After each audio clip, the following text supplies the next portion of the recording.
X300 Ultra just made its debut in China, and as expected from the Vivo Ultra lineup, it's spec-heavy flagship for photography enthusiasts. The phone is powered by Qualcomm's latest Snapdragon 8 Elite Gen 5 and features a Zeiss branded camera system.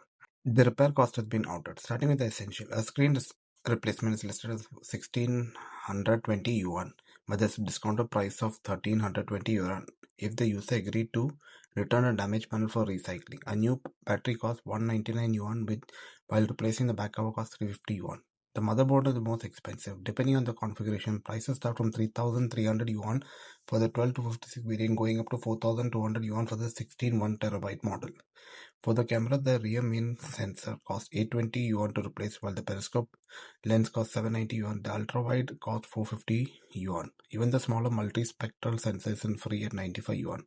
The front-facing camera is affordable at 125 yuan. If you lose accessories, you can get the charger set at 199 yuan. A replacement data cable costs 69 yuan. To note, most repairs including screen, battery, motherboard and cameras are covered for free during the warranty period.